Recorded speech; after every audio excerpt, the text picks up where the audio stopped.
he brought us souvenirs as he was like handing them out to us one by one. We wished him happy prayers, and he would just look at us and say, "Shut up," and we would just kind of laughing and making kind of fun of him.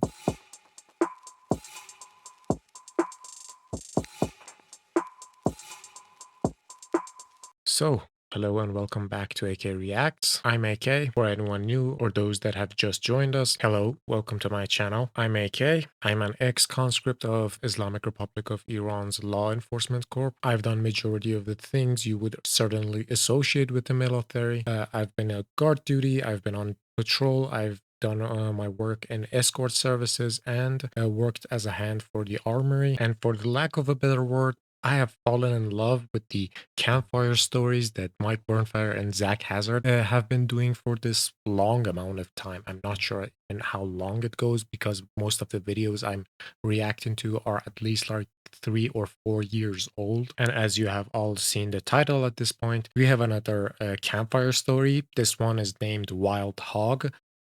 I am so excited to know what that is going to ensue. So before we get into all of that, make sure to like the videos, make sure to subscribe to their channel, comment, share, show your support however you can to the original creators of this video. I'm gonna have all the links in the description, Mike Burnfire and Zack Hazards, and also you're gonna see a link just about in the top right corner right about now. Without further ado, let's get started. I remember going to a party at someone's house, and I don't even know whose house it was. I remember you were there, Right. and I had a bunch of... I had somehow gotten waffle-flavored cigarettes. I'm sorry, what? Yeah, they were like maple syrup flavored. I remember throwing up inside a shrub. I think I have vague memories of this. Wasn't there a woman that got drunk and took off her shirt and flashed everyone? I may have been throwing up at the shrub. In the shrub. I would have remembered that. If it's the same party I'm thinking of, then two that's different all I remember experiences from that. And with also the same at the party. End, when I left the party, I was awkward and didn't know what to say, so I turned to her and said, "Thank you for the evening of entertainment." Oh. Oh.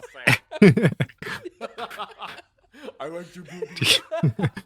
The most PG-13 answer you could So I ever went on a give. field exercise at one point to the middle of frickin' nowhere at Fort Polk, and that's the thing that people don't understand about Fort Polk is it's huge. Yeah, military Probably a camps are couple just hundred square insane. miles. Oh, damn. Couple of It is a hundred, yeah, that's massive huge. training area. That's they huge. have like a whole fake village out there that has like Oh, 2 training and 4-story areas. buildings.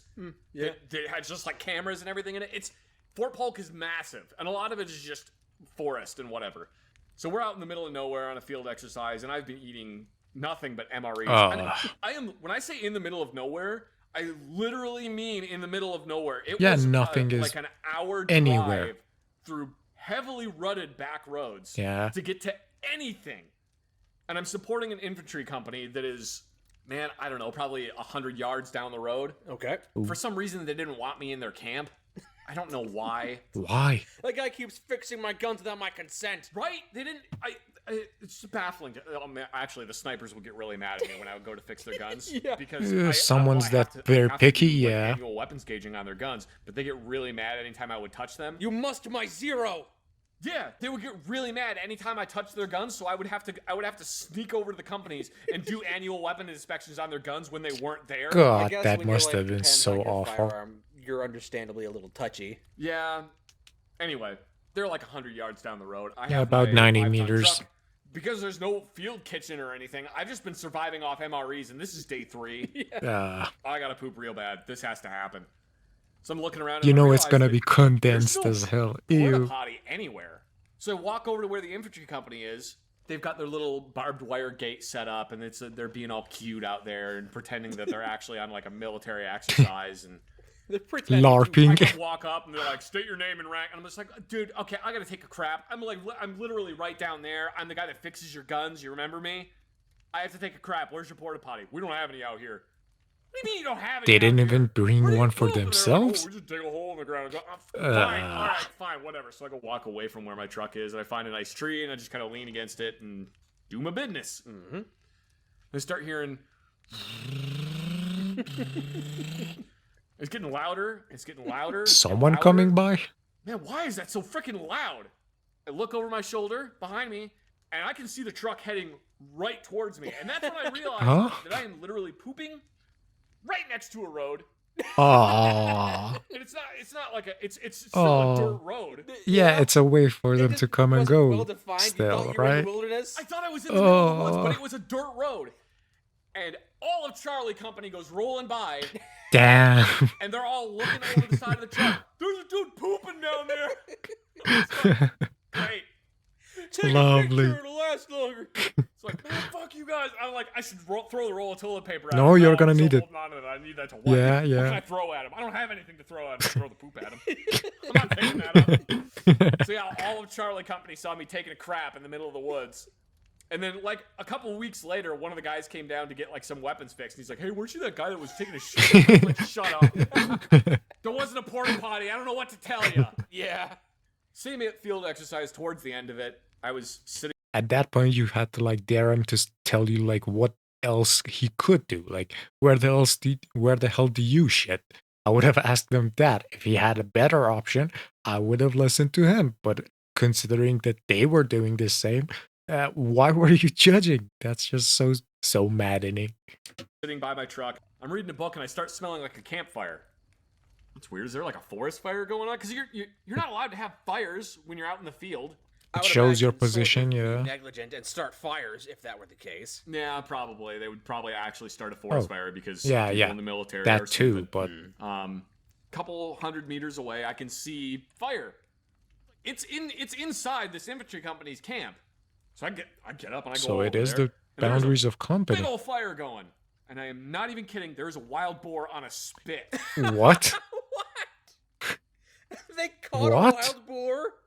How? Yeah. How? How indeed? How? And there is a warrant officer who is standing there, who is a CW3, I think. I mean, All warrant right. officers only go up to 5, and you never see a 5. No. Yeah, usually He's the a max rank CW3. never get reached. He's probably in his like 40s. He's Yeah. completely filthy. Yeah. He's covered in scratches, and he has blood all over the front of his I'm uniform. gonna guess where Okay. this story What went, in but the actual fuck happened here? alright. Come to find out what had happened here, this CW3 was going to be getting out of the military, and he had done it all. He had been an airborne, gone air assault, ranger, Damn. special forces. Damn.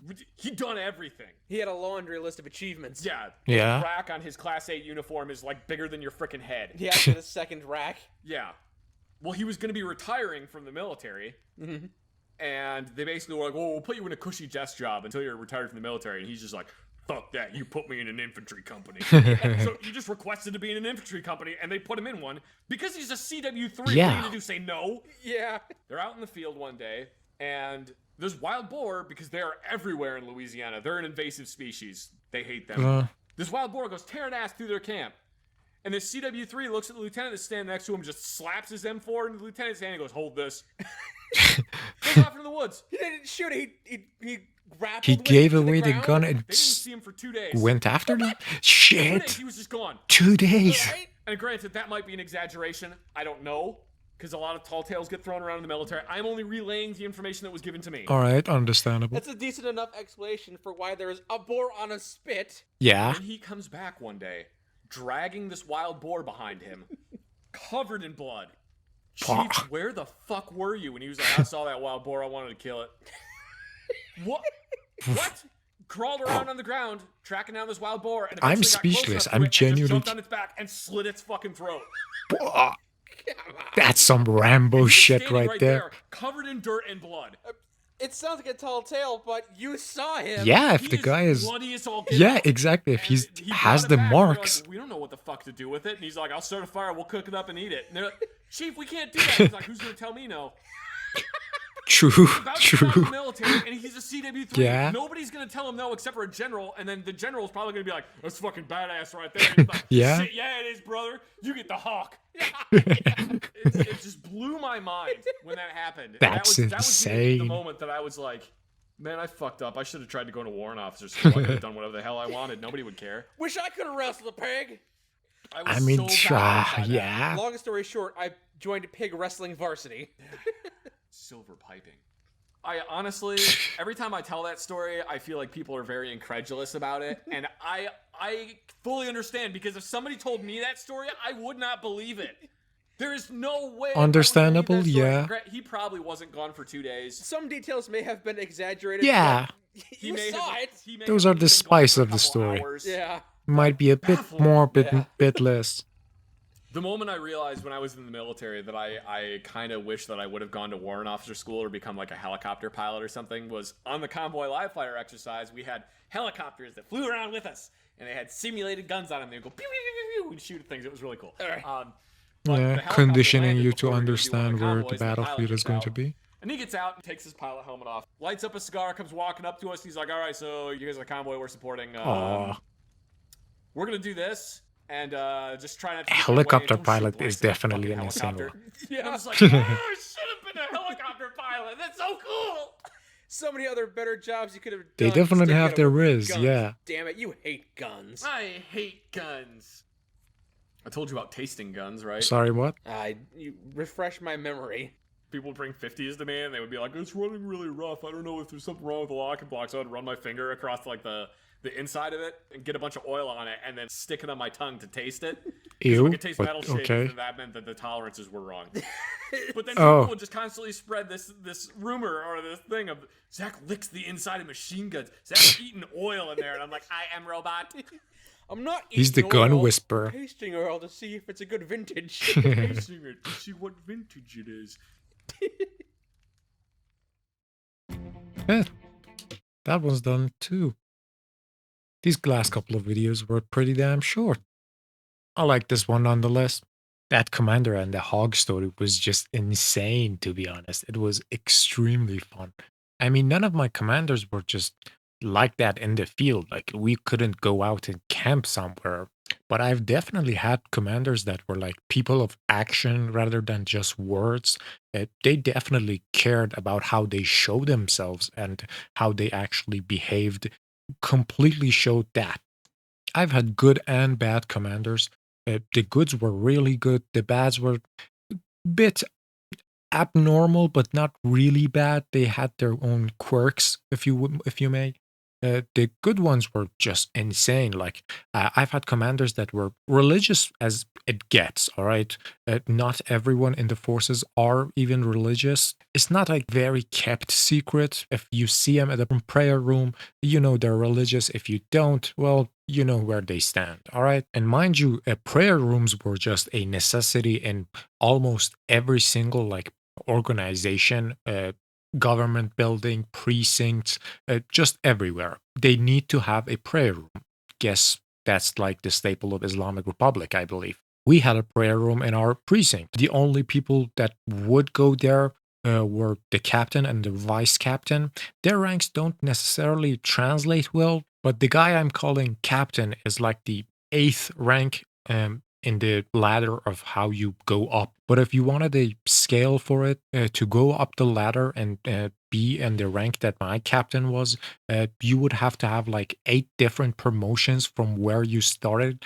And each promotion would usually have a time limit. So you would have to spend at least 3 to 4 years without any sort of like bad cases being thrown at you, anytime you would be judged by a military court, those promotions might be taken a step back and maybe ask you for an extended year of service or something. It's more year-based of service rather than anything else. And because my captain was always in a mission zone, meaning always worked in a precinct, worked in a environment that he wasn't a pencil pusher in all sense of the word. He needed to be on the streets, in the cars, and all of that. So he would be fast tracked by a bit, but not by that much. Instead of 4 years, they would have to spend 3 years. That's like the general rule of thumb. So considering that, understand that this guy had 8 times 3 years of experience, so 24 at the minimum, and he was the youngest but and the lowest rank of all the captains in that province which I used to serve in, and he was extremely young in there. But he also had a vice captain. The vice captain was the same rank as the captain, but because there needed to be a seniority, he usually wore the rank one before or below the captains, just to show kind of, as I said, seniority, and show that he cares about the rule of law, or the ladder of communications, as we call it. In every precinct that I've been, I've seen like captains be the pencil pushers themselves. They are like bogged down by so many like office works, letters, recommendations, and stuff that they have to like always be at their desk typing stuff out to other organizations. All right, that's like the menial job of a captain.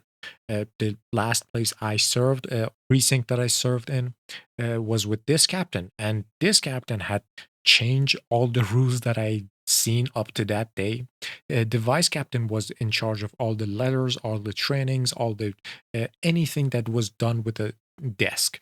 He was in charge of it, and the captain himself was a man of action. He genuinely didn't like being in his office at all. And while he was religious, he never actually forced us to do any of the religious articles. He even made a lot of jokes about it. Also, he believed that no cop will ever understand their jurisdictions with pieces of paper, or being cooped up in like a room trying to understand where the criminals are coming from, or all that. He wasn't having any of it. He would literally drag officers out their offices into the car and bring them out to see their jurisdiction, always be in the field, always be on patrol, and all of that. I actually remember this pretty damn vividly. I was about maybe just a month working under this new captain. I was still being hazed out as one of the new guys and all that. I might have like served for 5 or 6 months at this point, maybe, but definitely like in my hazing situation still. You're still hazed up until 10 months. And our captain was taking a small trip. Not a trip, a travel. It was its vacation days. They come in pretty damn rarely. And he went to a holy city of Iran. And when he went there and came back after like 3 or 4 days, he brought us souvenirs for the conscripts and the officers. Mind you, I was still a newbie at this point. He even brought me one. While he gave it to us, I still have the souvenirs itself. And small aroma bottle, which had this. It also had a rose scented bottle of perfume with it. And he gave all of us one of these packets per se. As he was like handing them out to us one by one, we wished him happy prayers, and he would just look at us and say, "Shut up!" And we would just kind of laughing and making kind of fun of him on how the captain left us all to fend for himself, so he could go sightseeing and all that. And we were telling him this as he was giving us gifts.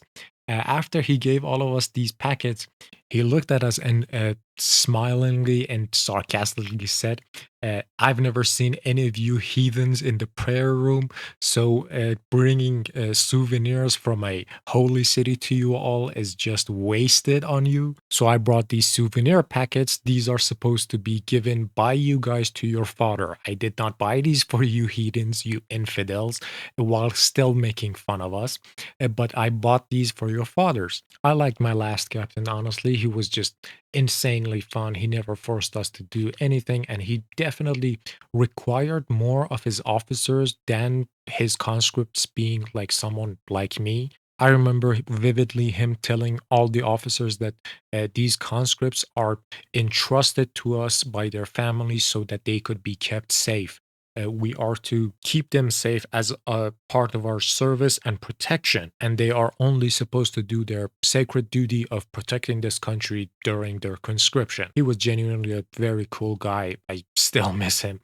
I've gone back and visited him at least once in the past time I've finished my conscription. So yeah, that was my choice of like the best commander I've seen, the best captain in that regards.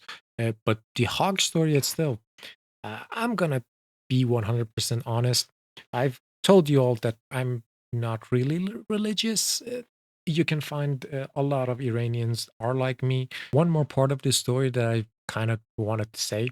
Uh, you will never catch an Iranian admitting it, But the best way to eat a hog would definitely be a kebab is to make a kebab out of it. And the specific kebab I'm talking about is a kubide. I myself have eaten a wild boar before. We don't have pigs around here. Of course, you could have just imagined that why.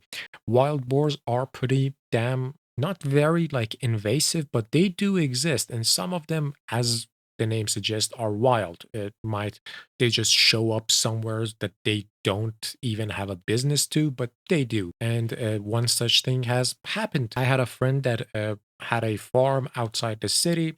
He called my best friend up and told him that they had just hunted down a wild boar that was just attacking their farm, destroying their crops and all that. The only way was to shoot it, and they did it. Also, guns are illegal in Iran, but not in all of Iran. Hunting rifles and all that are still allowed, but by permits. My best friend calls me, tells me, AK, do you want to come? I found a wild boar and I want to make a kebab out of it. I said sure, and we went to a pseudo party that was planned for the last minute. Usually, the best type of parties are. My best friend used to work at a kebab shop for an extremely long period of time, and not just one shop, multiple shops during multiple years. So he definitely knew what he was going to do with it. Skinned the boar, cleaned it out, and started making a kebab known as kubide. God knows it was very, very delicious. And that was my first time ever even trying boar or pigs. I have tried it once. It's pretty damn good, to be honest. And considering the highs of it is just was this being prepared by a master kebab maker, organically sourced from the wild.